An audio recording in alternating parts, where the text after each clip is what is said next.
Welcome back to the Professional Hate Watchers Association. My name is Ethan Gowerth. I'm here with Daniel Palmore. You said it's been over 2 months since we Over last 2 aired an months. episode. It's been a And minute.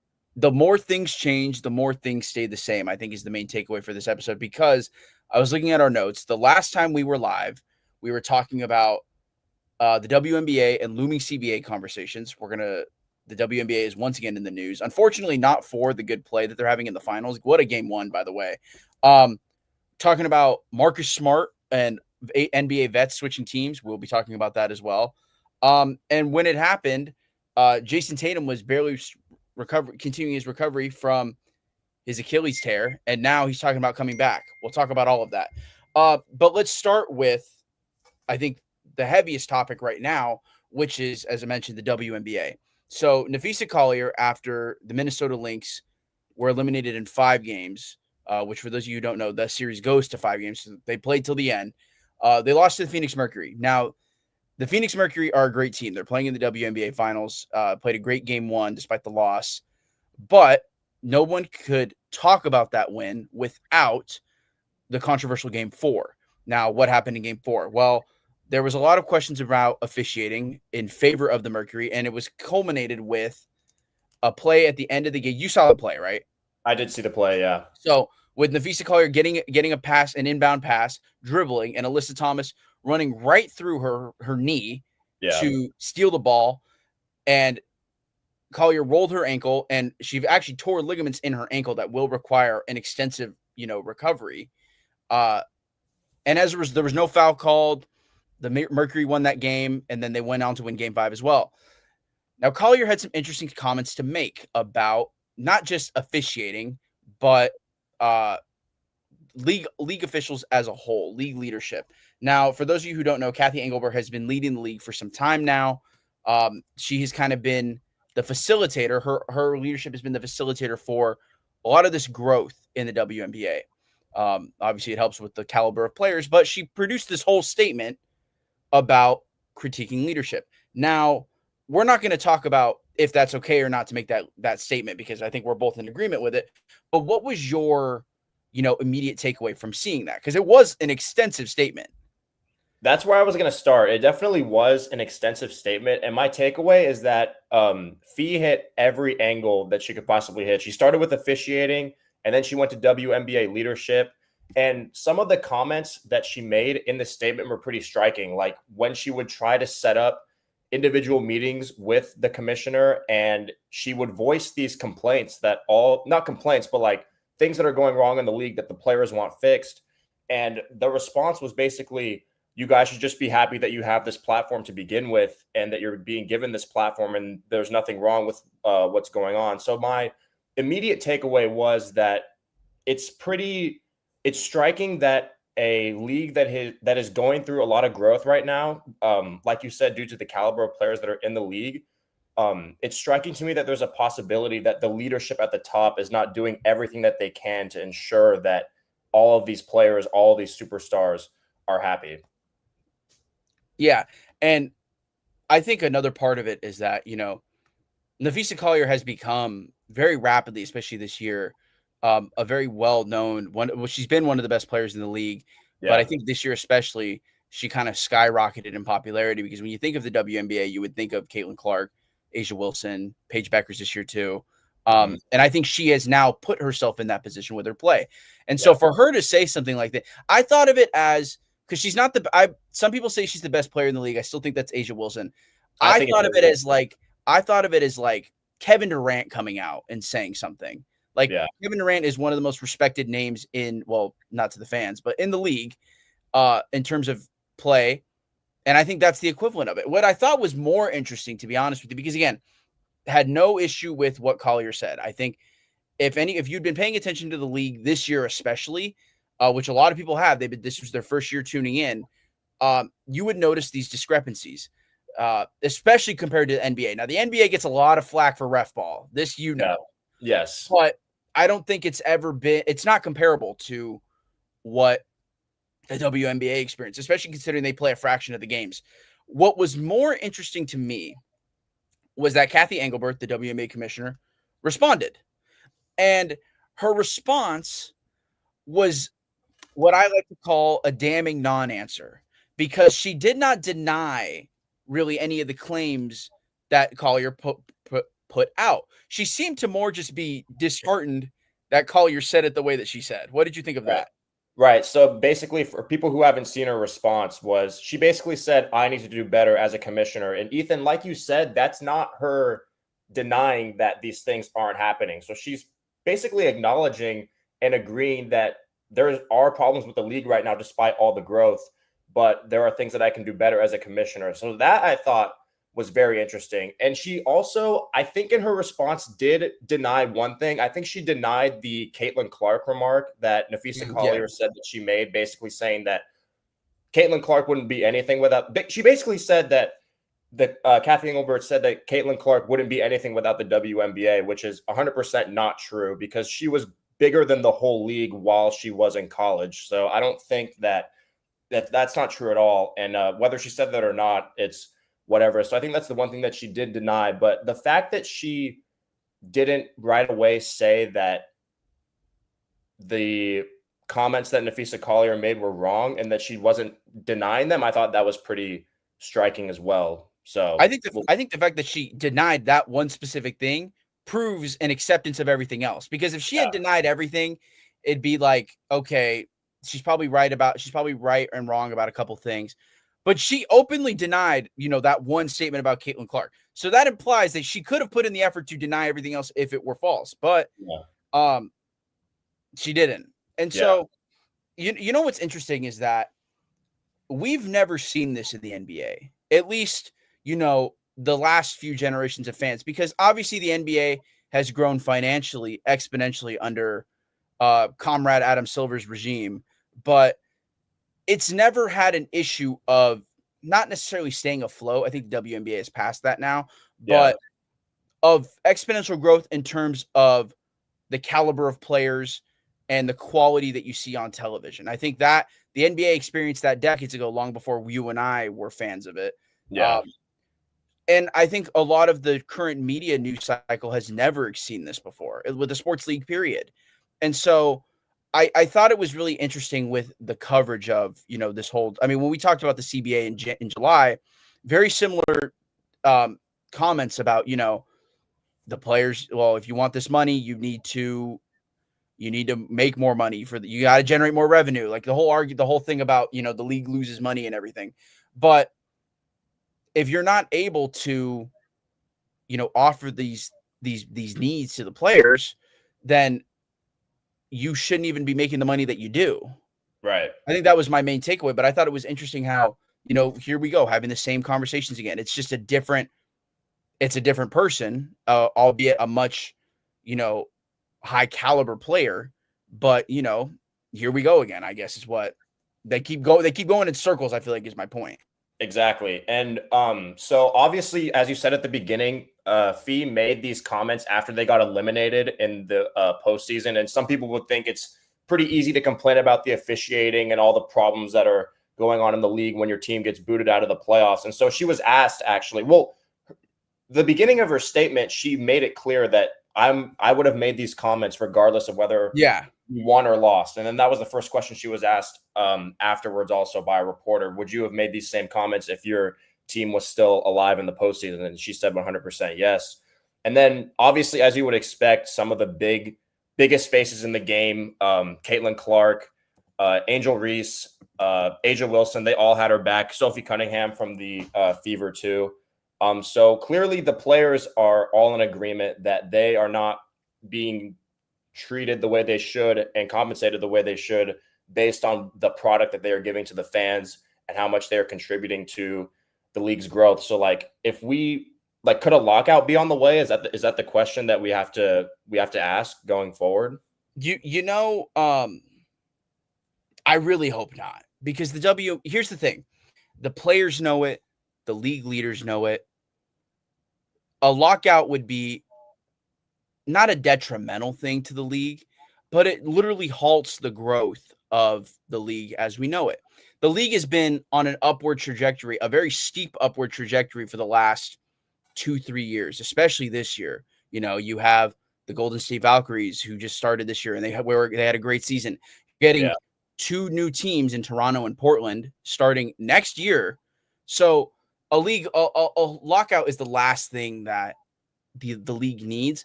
But playing devil's advocate here, the players knowing that could also push along the fact that, they want to do it. Because I think of it like this.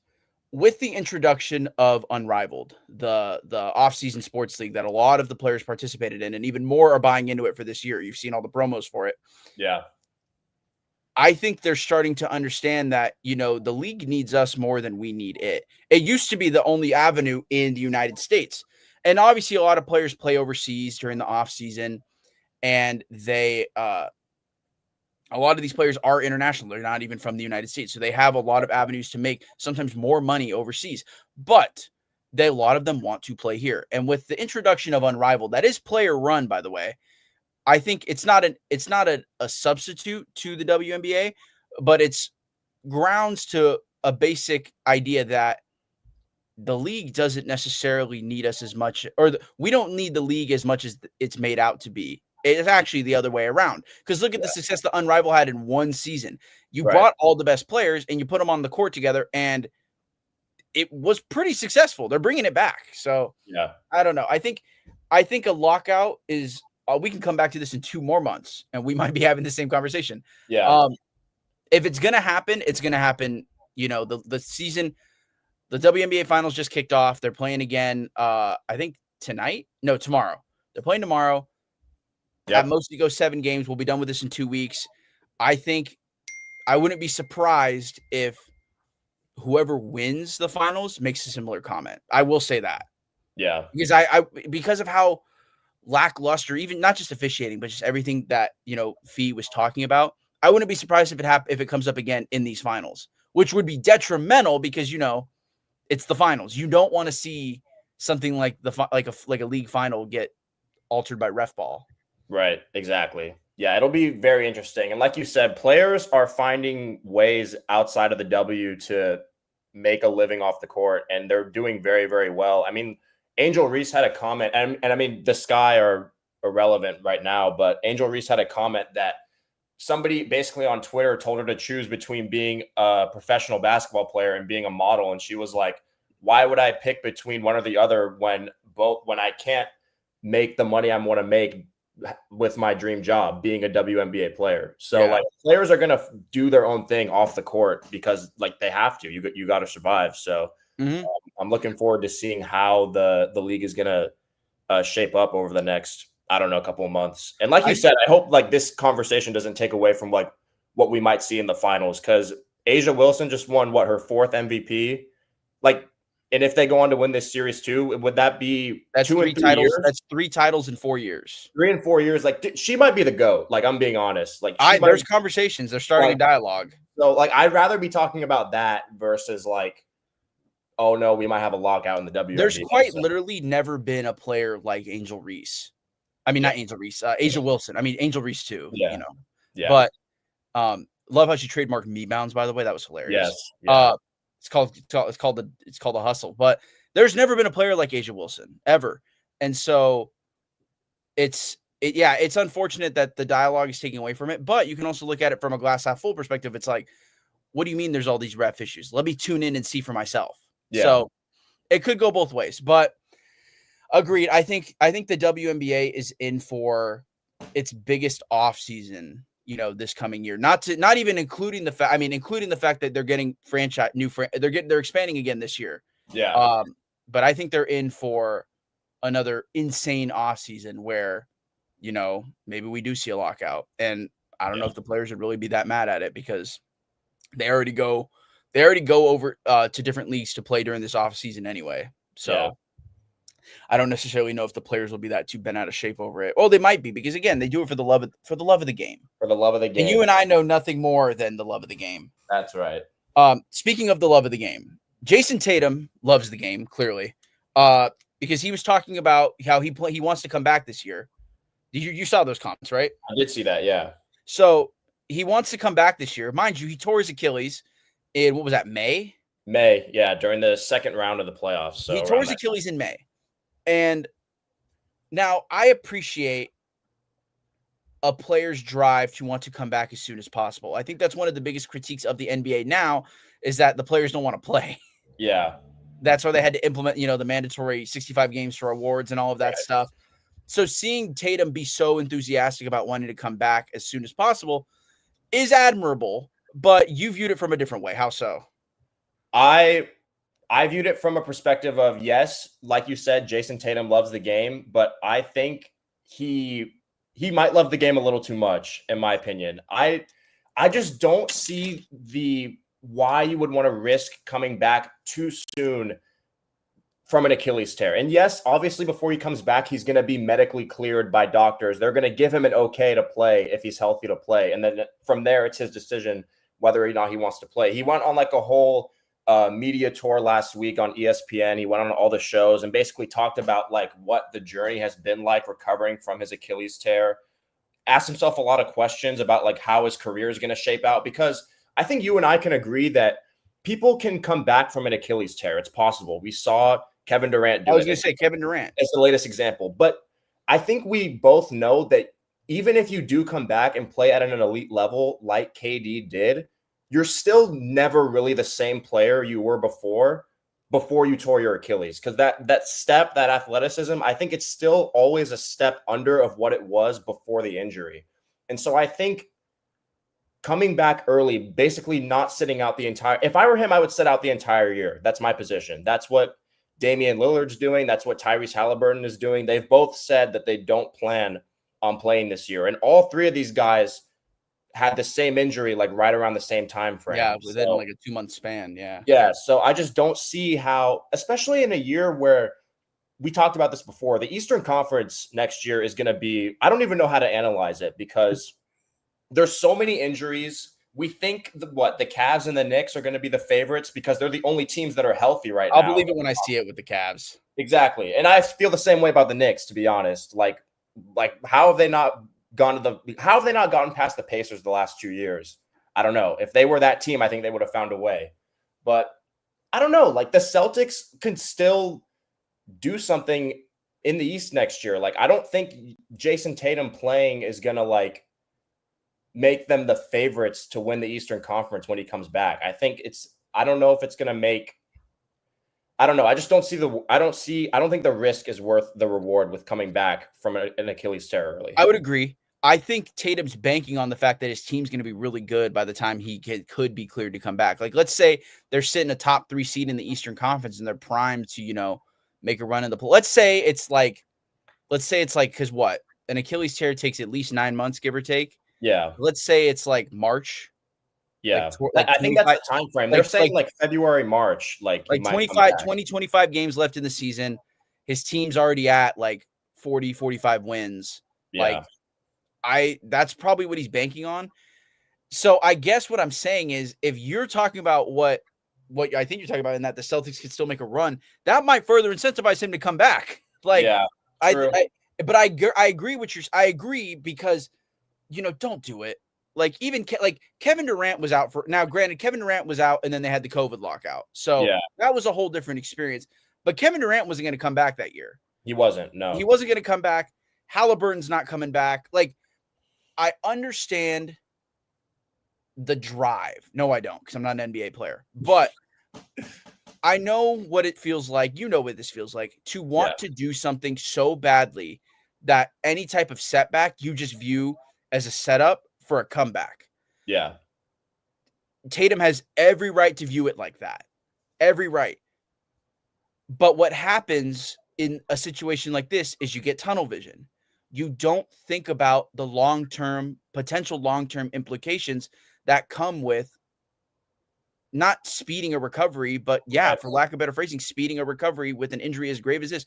This injury ends careers. Right. We've talked about, look at DeMarcus Cousins. That's like an example that always sticks out to me. We've talked about certain players who have come back and played still really well, but that list is infinitely shorter than the ones who the Achilles tear either ends your career or you're never the same. Yeah. We don't even know what Tyrese and Dame are going to look like. Right. So that could be 2 more examples for either case. But just Jayson Tatum can't get tunnel vision here. His team's championship window isn't ending after this season. Right. He can sit out a year and they can go win the title in 2 years for all I know. That's how, I mean, it goes back to how open the Eastern Conference is. But it's almost, I think you phrased it well. It's almost loving the game to a fault. Yeah. It's a Kobe Bryant mentality, and I know he loves Kobe Bryant. A Kobe Bryant mentality that just doesn't work anymore. Right. And I know that this is kind of a double standard. What I'm saying is kind of a double standard for, we talk a lot about the players need to play more, but NBA fans who actually are more than just casuals are aware that this is the most physically demanding the game has ever been. Mm-hmm. I know they talk about, the brute force of the 90s and everything, but no, this is the most physically demanding the game has ever been. It's no wonder that the league has more of these injuries. Right. So if you want to be able to play longer, like, you got to make a sacrifice. And I know he already views what he's doing right now as a sacrifice, but sometimes you got to do a little bit more. Yeah. I don't know. I don't want this injury to go down the Derrick Rose route, which is, he gets hurt and then he comes back, but he keeps getting hurt. Yeah.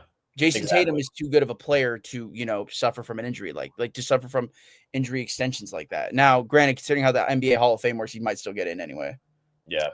Yeah. And I mean, I don't know. I'm not somebody. So like everybody else, I kind of like to poke fun at JT a little bit because he is a little goofy off the court with some of the stuff he says. Yeah. And some of the things he does, but I'm not plagiarism tour after winning the title. Exactly. I'm not a Tatum hater though. Like, I think he is a top 5 player in the league. I think he's one of the 5 best players in the league when he's healthy. But, and granted, like these numbers are probably a little fabricated because it's like they haven't gone a whole season without having to play with Jayson Tatum. It's just games every now and then. But historically, the Celtics without Jayson Tatum aren't a terrible team. They aren't a team. They're a well-built team that you can just roll over. So I think Boston will be fine this year. I think they can maybe they have nothing to lose this year. They can just see, look, our franchise player tore his Achilles.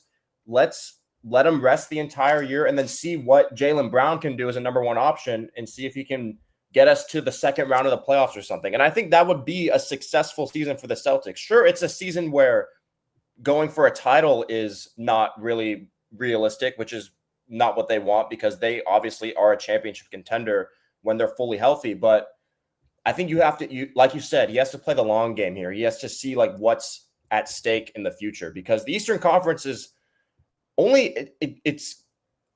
I think it could get stronger, but at the same time, I don't really know how much because there's so many hypotheticals with all these teams. So like, I still think going into next year, everyone's healthy.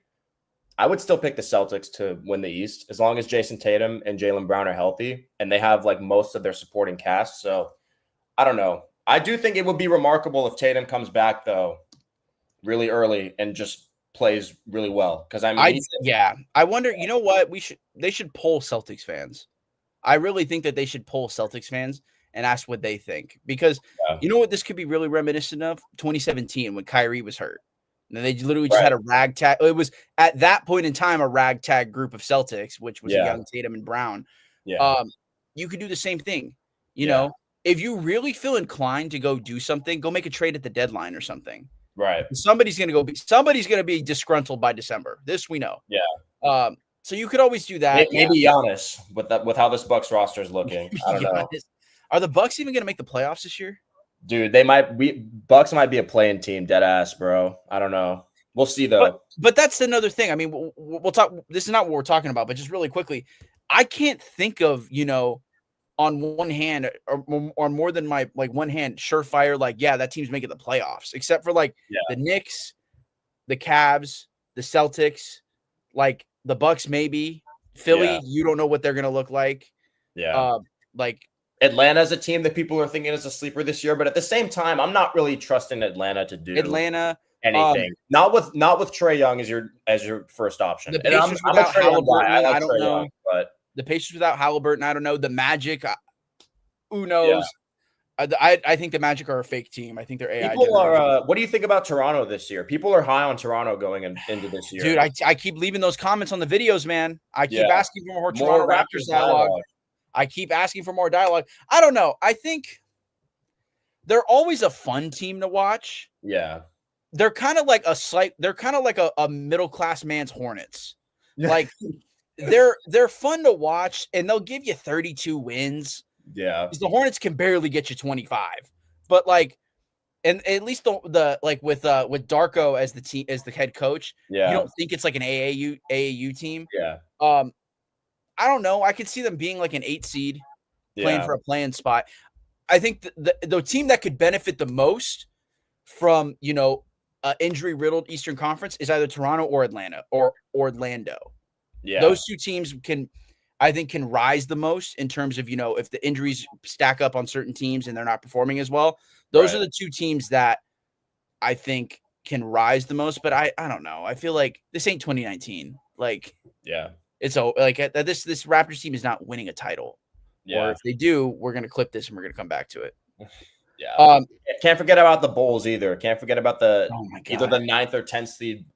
Lonzo Ball's not even there anymore. That will either be the 9th or the 10th seed for sure by the time the playoffs start. Don't forget about the Heat, your favorite team. I forgot about the Heat. I dead ass forgot about the Heat. I forgot about them. That you'll see. I can't wait for the good old plan of Atlanta, Toronto, Chicago, and Miami. Yeah, that it's literally 4 shades of red. Fantastic 4 of the Eastern Conference playing. Yeah, that's literally Anyway, speaking of teams that we don't even know what to look like, the unction in San Francisco is still going on with the Warriors. You seen that sign Al Horford? He's wearing 20. So that's Al Horford signing. The Warriors have the oldest starting 5 in the league, right? I believe so. And where do the Clippers rank in terms of like total team age? I think they have to be in the top 5. Like they're up there. No, I thought they said the total team age was like 31 and a half or something. Okay. So it might be like the Warriors and Clippers for oldest team in the league. That's literally the unction. Yeah. Like with those two teams play each other 4 times this year. That's the unction. Yeah. So what's bringing their age? I might have to catch one of those games. It'd be funny. That might be some real unserious hoops. Yeah. But you got Chris Paul and Steph Curry against. That might be some ethical hoops, but whatever. Chris Paul's 6 and 5 every night. Yeah. But the Warriors, what keeps their age a little bit lower is Jonathan Kuminga, because he just signed, or earlier this week, he signed a contract extension after one of the worst holdouts I've ever seen. Mind you, this is not a different sport. I've sat through Brandon Ayuk holdouts. I was going to compare it to that. I've sat through Nick Bosa holdouts. I've sat through Deebo Samuel holdouts. I've seen bad holdouts. This one is right below the Brandon Ayuk holdout. The Ayuk holdout's the worst one I've ever seen. But with Kuminga, now, do I think they overpaid him? It might be. But I think he had like a come to Jesus moment where he's like, I want out of here, but who want me? Nobody. You didn't play well last year. Yeah. And you could point the finger at Steve Kerr because he didn't really play him that much. Yeah. But you're clearly not showing him enough to give him reps, to get reps. Bro, Steve Kerr's gotten valuable minutes out of James Michael McAdoo, JaVale McGee, Patrick McCaw, Damian Lee. He gets minutes out of good players. What? 3-time champ Patrick McCaw. In a row, by the way. Yeah. That's a three-peat nobody's talking about. So I don't know. What do you think about this? And he changed his jersey number to number 1 too. Nothing ever goes well when you change your number to number 1. Yeah, no, when I first saw this news, this was just such an eyebrow raiser to me, because I'm like, I don't really know about this, because the whole storyline with the Warriors for this offseason is, why aren't they doing anything in free agency? Why aren't they signing anybody? Mike Dunleavy Jr., everybody's favorite GM, went from allegedly macking on somebody in the crowd in the middle of a playoff game or some regular season game at the end of the season. I don't know if you remember that. I forgot about that. It was pretty funny. To going into the offseason and making no moves. The Warriors are just doing nothing. And it was because of this Jonathan Kuminga situation. They didn't know what they were going to do with him. Is he going to stay or is he going to go? And I think him signing this extension with the Warriors, I'm like, okay, you resolve this in the short term, but really I think all this is doing is just delaying the inevitable. Like Jonathan Kuminga should not be on the Warriors anymore because him, the coaching staff, Steve Kerr, and the organization clearly don't see eye to eye on what kind of player he is, because he was in and out of the rotation. His minutes were getting placed all over the place. And he views himself, I think, as a guy that can be like maybe a number one option on a team, like on a playoff team, and be the go-to guy every night. And the Warriors clearly did not view him that way, especially with Steph Curry on the team. And so that caused a drift between the two parties. And I just don't think these two don't, Kuminga and the Warriors, it's just not a fit anymore. Like he needs to get out of there. Like this is just delaying the inevitable to me. I don't understand it. Yeah, as a Warriors fan, I think the mentality, I think you hit it right on the top of the nail. The whole mentality this year was like, oh, Jonathan Kuminga is 1 foot out the door already. Yeah. And it kind of was. I saw notifications days before the extension that said Jonathan Kuminga is not even in San Francisco. I'm like, well, how is he going to sign the contract if he's not in San Francisco? Like, and then I get a notification earlier this week that says, oh, he signs a 2-year, what is it, like $40+ million contract? Yeah, I have it up right now. It's a 2 years, $46 million. Yeah, $46.8 million contract. Yeah. Like, what are we doing? Yeah. They're paying him like a number 2 option. That's number 2 option money. I don't know how they bank on him being a number 2 option. Like the one silver lining is that he's coming in. They got it done before training camp. He's here for training camp. Yeah. He's going to get preseason reps. So he's not going to be like cooked. Yeah. Like how Ayuk was, how he missed all of training camp. He'll be in shape. He'll be ready to contribute. But like you said, is the money really enough of a Band-Aid to fix the last 2 years of like, he gave us nothing, like next to nothing. Now, again, that's not all his fault. Right. Steve Kerr obviously does not see the pros in developing this guy as much as like he saw with Jordan Poole before Jordan Poole got knocked out. So I don't know. I think it's just more frustration building for Warriors leadership. We talk about, calling out leadership like in the WNBA. I think Warriors fans are getting more and more irritated with Mike Dunleavy. I think they would be more irritated anyways, but you have to remember that the Warriors are kind of in like a mid-2010s Lakers situation where Steph Curry's the time is ticking. Yeah. The time is ticking. Now, thankfully Curry, knock on wood, is not coming back off like an Achilles tear like how Kobe Bryant was. Yeah. But time is ticking. He said it himself. He's like, I'm closer to the end than I am to the beginning. He didn't put a timeline on when he's out of here, when he's going to retire, but you're on the clock.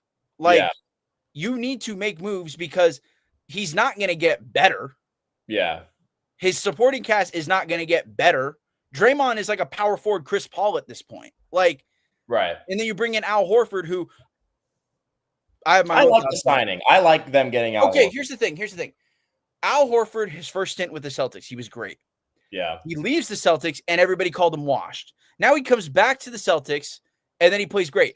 History will tell you that this man's not going to play well.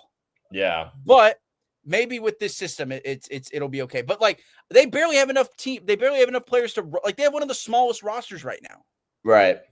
They had like 9 players. The Warriors are allergic to signing a center that's at least 6'11". I've been edged with Lauri Markkanen talks for like 15 months now.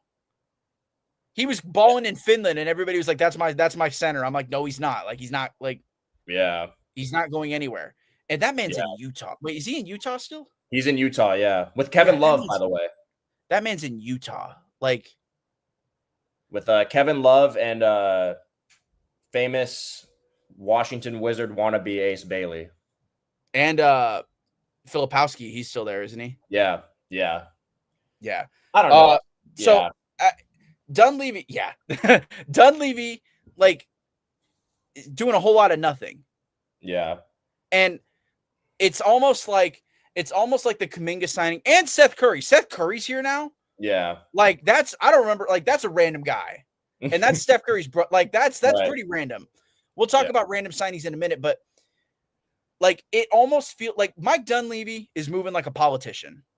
that knows that the ship is sinking, because he did not make the necessary changes that this roster clearly needed, which was more stability in the front court, specifically at the center position. What did he do? He does not make any swift moves to resolve the Kuminga situation. It gets resolved less than a month before the season starts, and he brings in Seth Curry for vibes. Yeah. Like, Seth Curry could probably be a solid contributor off the bench, but it's masking the glaring issues that this team still has and why this team will not win a championship. Heck, they might not even be a real competitor for one. They beat the Rockets because Steph Curry owns the Rockets. Yeah, he owns Toyota Center. He owns the Rockets. If he owns the Toyota Center. If they played any other team, they probably lose in 6. Yeah. Like, we're not having this. And I know, before Curry got hurt, they were playing well against the Wolves. I firmly believe the Wolves were going to win that series anyway, just because of, talent depth. But it's not – this isn't sustainable. Right. We're putting Band-Aids on bullet wounds. Yeah. We're not doing it. We're not doing enough. We talk about doing the most sometimes. We're not doing enough. Yeah. So, and when the Warriors drafted Jonathan Kuminga, I think it was the 2020 or 2021 draft, one of those years, because he was in the same draft class as LaMelo Ball, I think, and 21. Okay, so I might have my years confused, but the Warriors drafted Jonathan Kuminga as they basically took a flyer on him in the lottery because they were like, this guy in the G League, he's super athletic, maybe he can develop into something. And people compared him early in his career to maybe like a Giannis type player because he has the same sort of physical tools, the length, the athleticism. But I think really early on, and it's ironic to me, I was thinking about this earlier, the best players in the NBA, most people think it's Jokic, Giannis, SGA, whatever order you want to put those guys in. All 3 of those guys were drafted relatively late. Like, Giannis was just outside of the lottery, Jokic second round, and Shea somewhere like in the double-digit picks. And they all showed you flashes of something early on and were able to develop into some of the best players in the league. Jonathan Kuminga, there's just been no improvement. Like, it's clearly, and I don't know if it's because he doesn't fit in Golden State or if it's just because they were wrong about him and he's not that guy. He's just not that guy. You know what's interesting is that I don't think it's Jonathan Kuminga. I think it's Warriors. Look at James Wiseman. Yeah. Like, James Wiseman obviously isn't – like, if James Wiseman was going to actually be the caliber player that they thought he was going to be, he would go somewhere else to become, a really good player. Right. But I think the Kuminga lack of development and the whole James Wiseman situation, I think, is telling of 2 things, which is the Warriors might not be able to develop. This new iteration of the Warriors might not be able to develop as they did, think 10 years ago with their original big 3. And they just can't draft very well. Yeah. They just can't draft very well. Now, that the 2 picks I mentioned was Bob Myers. Right. So, but like, Dunleavy has not done anything that I'm like, ooh. Yeah. That's moving the needle for me. Right. Now all you're going to have to now the only thing now is that now I got Seth Curry with his whole name on the back because you can't have 2 Curry jerseys. Yeah. Wait, is that true? Is that the? No, I just made it up. Okay. All right. Well, I just made it up. That'd be really funny. Like I said, they're just delaying the inevitable with this. Kuminga, JK needs to go to another team because I think him just and now he is too fat of a contract to get like. Yeah. If you were going to trade him, you should have traded him. But like, they knew that they didn't have any leverage because like they literally did not show enough of him to be a worthy asset for trading.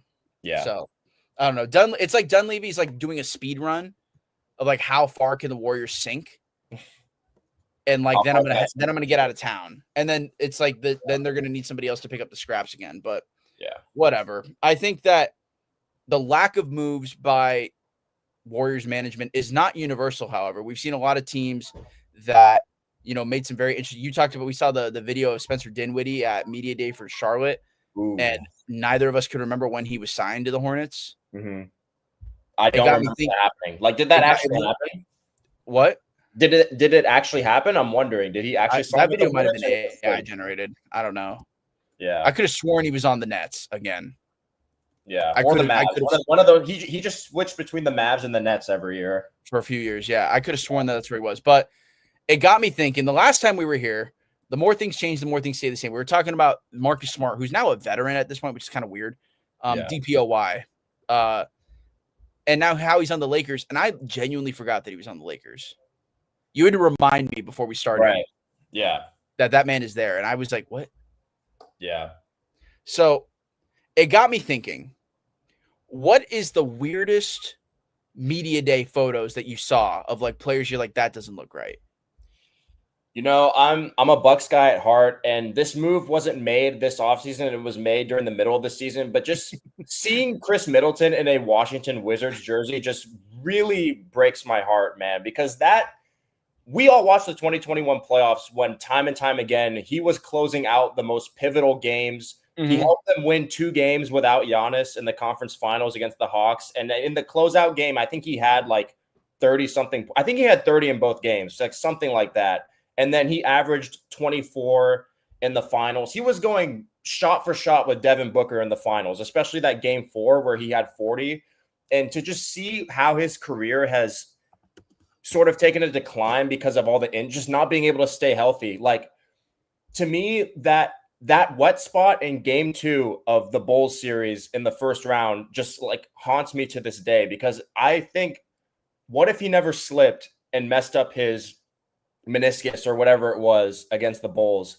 And since then, he just wasn't able to stay on the court. He had double ankle surgery after last season. So after they lost to the Pacers in the first round, the first time, not this past year, but the year last year. And even in that series, he was still playing really well. Like, do you remember that game 3 when he hit like 2 threes in a row? Yeah. So like one of them sent it to overtime. Then I think it went to double overtime or something. I don't know. But like, Chris Middleton's a baller, bro. Like, I still think he can play. It just sucks he's on the Wizards. And then in terms of the funniest photo, like him and CJ McCollum in Wizards jerseys is just hilarious to me. Imagine showing somebody that, and like even like in 2021. Yeah. Yeah, that's got to be it for me, that one. Chris Middleton was once a Wizard. I mean, not a Wizard, a Warrior. Piston, yeah. He was once on the Warriors. Are you thinking of someone else? No, I'm thinking of Chris Middleton. No, Middleton was on the Pistons for a year and then got traded to Milwaukee. He was a throw-in because they traded Brandon Jennings, and Chris Middleton was just a throw-in in that trade. Oh, okay, I'm thinking of somebody. I could have sworn Chris Middleton was drafted by the Warriors. Maybe I'm lying. He was drafted by the Pistons a year before Giannis, so I think like 2012. Okay, I'm making it up then. I'm thinking of somebody else. The funniest one for me, like, I don't know. Like, I gave this some thought. I was thinking Chris Paul. Yeah. We were talking about Chris Paul, and you were like, this is the most indifferent I've ever been about a move, offseason move ever. Kyle Lowry's one of them. I forget that he's in year 20 now, which is crazy. That one's up there. I imagine that Kyle Lowry's going to ride off into the sunset after this year, and everybody's going to forget that he was playing. It's funny you bring that up because I thought I saw an announcement that he's joining like NBC or the NBA's Prime Video coverage, like one of the two. And everyone was like, wait, when did Kyle Lowry retire? He never retired. He never officially retired. So he's like still playing in the NBA. Which is hilarious. Yeah, I don't know. I think that was confused because I thought he was done. I thought he was just a free agent and he was pulling a John Wall. But no, he's fully still, like, he took media photos with the Sixers this year, I think. The one for me has got to be it's still Paul George for me, man. Like that one's that or Al Horford. Al Horford was like, I was like, and that's my team. Like, I'm like, we be so for real. Like, when I said I wanted a center, I mean, like, I'll take what I can get. Like, that's better than Al Horford is a net plus, but that's because there was literally nobody else there. Right. So it's actually, no, it's Al Horford. It's Al Horford. Like, he's wearing 20. Right. Like, what? That's not a big man number, in my opinion. I know NBA numbers all over the place. If he had worn number 20 his whole career, I'd be like, all right, bet. Like, hype me up, Al Horford. He was 42 the whole time, right? No, he was 15 in Atlanta. Right. Okay. And then didn't he wear a different number on the? Because remember, after he got after he left the Sixers, he was on the Thunder for a little bit. Do you remember that? Yeah. I thought he wore 15 there too. I don't remember, but two other ones that I thought are funny to mention. We brought him up earlier. Kevin Love being on the Jazz is pretty funny. And then they didn't buy him out right away. So I saw that they were expecting him to show up to camp and everything. So like, I'm sure he won't be in Utah for that long. I didn't even realize he went to Utah. When did he go to Utah? He was in the I think he was in the it was in the Norman Powell trade. It was a 3-team trade. Oh yeah, that sent Kevin Love to Utah, and then that's so disrespectful. The Clippers got who'd they get in that trade? They traded Norman Powell to Miami, and then they got something else. I don't know, but that one was pretty funny. And then in the video that you sent to the Clippers got John Collins from the Jazz. Was that in the same trade? I think it was, right? Yeah. Okay. Yeah. And the Jazz got Kevin Love and famous Chinese basketball player Kyle Anderson. Yeah. So, yeah, that one was pretty funny. Kevin Love. And then just like, who's more unserious going into next year, the Charlotte Hornets or the Brooklyn Nets? Like, I don't even know. The Nets roster as a whole is just hilarious because if you're not like an avid basketball fan, it's possible that you might not know a single player on that team. Except Michael Porter Jr. But even then, he is not a household. Like he could become a household name because of his goofy podcast that he does off the court, where he just says stuff, talking like as you like to say, talking because it's free. Like that's literally what he does on his podcast. But yeah, the Nets roster as a whole is pretty funny. They had 5 first-round draft and picks, they used them all. and they used all of them. They didn't make a single trade. So like I don't know what they're doing. I don't know. They can't keep every player. Yeah. They literally can't.